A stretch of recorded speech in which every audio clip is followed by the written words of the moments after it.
Hello guys, my name is Dr. Carlo Oyer. I'm a board certified emergency physician, and in this video I'm going to talk about the crud or the winter cold or the flu, influenza, sinus, whatever. We're going to go through what the symptoms are and what you should be looking for, when to go to the ER and when not to go to the emergency department, what options do you have to do, and what we're looking for in terms of treatment and assessment to know who's in danger, who's at risk, who's not, who needs treatment, who does not. So hopefully you're here because you have the symptoms yourself and you want to find some guidance on what to do next. So I hope you find this video valuable to you in terms of that information. So usually symptoms in the winter time of cold symptoms are highly variable for different people. Some people just get the sniffles and a lot of congestion. They think it's allergies. This is not the time of year to have allergies. It's not fall, it's not spring. So if you have cold and congestion, that's unusual for you. You have an upper respiratory infection, most often viral. There are many different rhinoviruses that can cause upper congestion and sneeze and stuff, but the more dangerous one, or the ones we worry about the most, are obviously COVID and influenza and other different viruses, avian flu and whatnot. So a lot of people also have like a lot of sore throat. They have a deeper cough. So by the time they have chest symptoms, I usually ask, do you have any symptoms in your chest? Like, is the cough coming from the tickle on your throat from the congestion, or is it in your chest? You feel wheezy and tight. Now you're talking about maybe a bronchitis, and that needs symptomatic treatment. It will be steroids, cough medicine, inhalers usually, plus minus antibiotics. We'll talk about that shortly. The second thing is when it's a lot of like facial symptoms, a lot of congestion, people think they have a sinus infection. Very possibly they do, but it's most likely a viral infection. Viral infections do not need antibiotics. Most of the time you just need symptomatic treatment. What things can you do at home and not need medical treatment? Flonase nasal spray or some kind of spray in the nose to decrease the congestion. And physically, you can do either neti potty or sinus rinses. They sell these machines online. I can put a link down below through Amazon or whatever. You put the thing up your nose, shoots water up one side, sucks the mucus and stuff out the other. Basically, if you had a wound in your arm, you would wash it with soap and water and clean it up, right? So if you have a sinus congestion, sinus infection, you want to flush it out to have the body do less of work in order to heal. You don't want that mucus to dry up and plug up, and then you end up with this chronic pain and congestion even after the symptoms of the initial infection have gone away. Now, like I said before, most of the time these are viral infections, not bacterial. So just because you think you have a sinus doesn't mean you need antibiotics.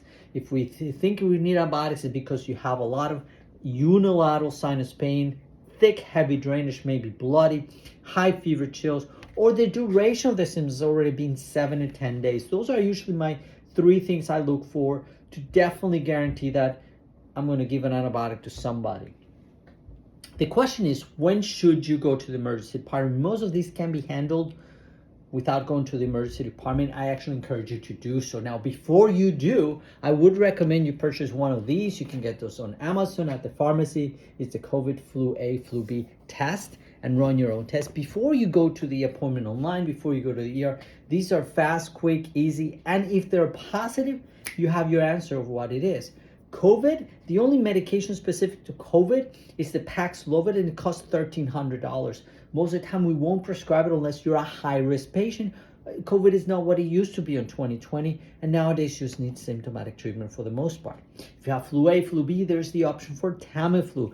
If we're gonna start Tamiflu, you wanna start within first or 2 days of the illness, otherwise we're not sure if it's gonna do any good. And it's also an expensive medication. Usually I don't recommend it for people who have minor symptoms of the flu or never had any trouble with flu. Obviously high-risk people, people who are pregnant, have other diseases, COPD, emphysema. You want to treat those and prevent complications because flu does kill people every year, but most people with the flu do just fine. Now, if the tests are negative, you don't have COVID, you don't have flu A or flu B, and you have a lot of symptoms related to a cold, now I'm more likely to maybe give the antibiotic because I don't have a clear viral source of the infection. Now, a lot of times the COVID flu test will be negative on the first day. It'll turn positive after day 2 or 3. So just because you're negative once doesn't mean that's not what you have. If your wife, your children had the flu, you probably have the flu, not a bacterial sinus infection. Before you go to the ER, find out if your doctor will prescribe you stuff over the phone. They can do a phone visit or something like that. If not, urgent care. They can see you and treat you for simple stuff like this. If not, telemedicine. I actually have the experience of treating a lot of patients through telemedicine with minor complaints.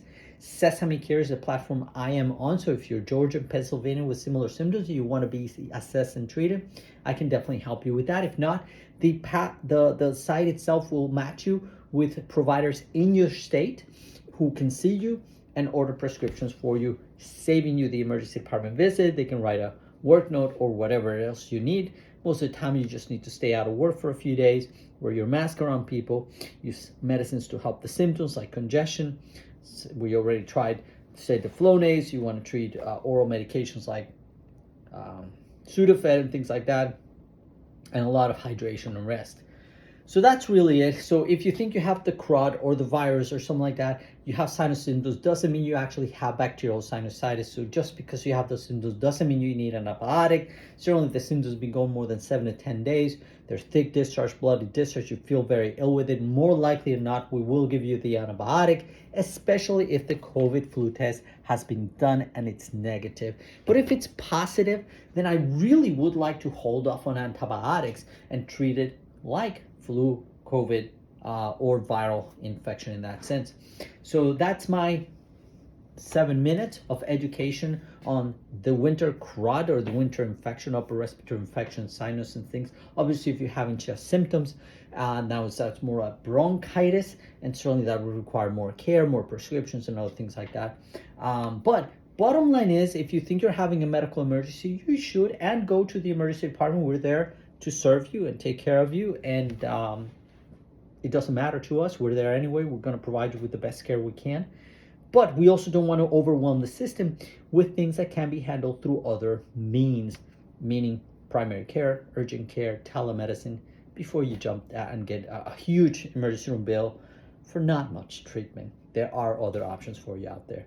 So thank you for watching the video. I hope you find it educational. Share it with somebody you know. Let me know you were here, and we'll see you in our next educational video. Bye-bye.